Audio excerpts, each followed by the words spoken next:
Hello everybody. My name is Junaid Ahmed और I've got third rank in civil services this year. मेरा optional was geography और my educational background, I did my primary education from St. Mary's School Nagina. Then I went to Aligarh Muslim University. वहाँ से मैंने schooling की थी 12th तक. उसके बाद I went to Shada University, वहाँ से graduation किया. And then I started preparing for civil services.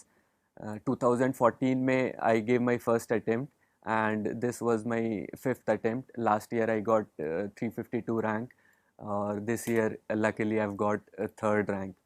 दूसरी चीज़ थी कि कुछ लोग जोग्राफ़ी ऑप्शनल के बारे में पूछ रहे थे मेरे से. उन्होंने बोला था कि geography how geography is as an optional. तो आई वांट टू से कि जोग्राफ़ी आपको काफ़ी हेल्प करता है जीएस में भी और ऑप्शनल में भी, क्योंकि मेजर पार्ट ऑफ पेपर 1 और पेपर 3 में काफ़ी जोग्राफ़ी का पार्ट होता है. तो जोग्राफ़ी के लिए मैं कुछ प्रोज़ एंड कॉन्स यहाँ पे डिस्कस करूँगा ऑप्शनल के लिए. जैसे कि ज्योग्राफी का जो सबसे अच्छी चीज़ें हैं वो ये है, एक तो आपको जीएस में काफ़ी हेल्प करता है ज्योग्राफी.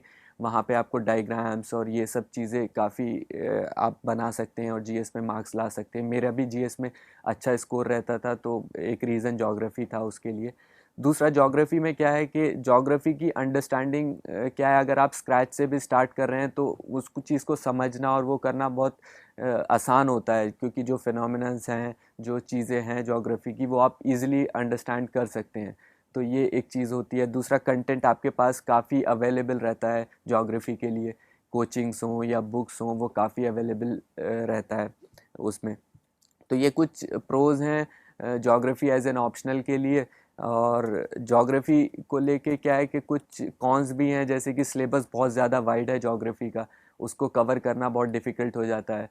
तो थोड़ा सा इसलिए लगता है कि ज्योग्राफी ले या ना ले. और मार्क्स का इशू है. कुछ लोग सोचते हैं कि पिछले कुछ सालों से 2-3 सालों से ज्योग्राफी में मार्क्स नहीं आ रहे हैं, तो वो भी एक रीज़न हो जाता है कि लोग पूछने लगते हैं कि लेना चाहिए या नहीं लेना चाहिए geography.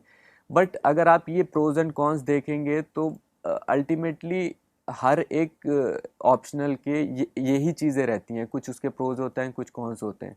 It depends on your own interest कि आप उसको किस तरीके से लेते हैं.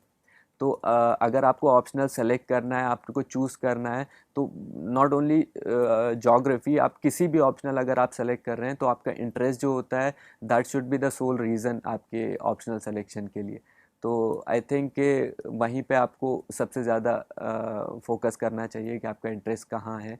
उसके बाद आप प्रीवियस ईयर्स पेपर्स देख सकते हैं और सिलेबस देख सकते हैं. जैसे मैंने अपने ऑप्शनल सिलेक्शन के लिए क्या किया था कि कुछ बुक्स जो थी वो कुछ ऑप्शनल शॉर्टलिस्ट किए थे, and then I started reading few books. जैसे ज्योग्राफी के लिए, हिस्ट्री के लिए और पॉलिटिकल साइंस के लिए ये 3 ऑप्शनल शॉर्टलिस्ट किए थे. तो इसी तरीके से आप भी ऑप्शनल शॉर्टलिस्ट कर सकते हैं, उसको देख सकते हैं पढ़ के.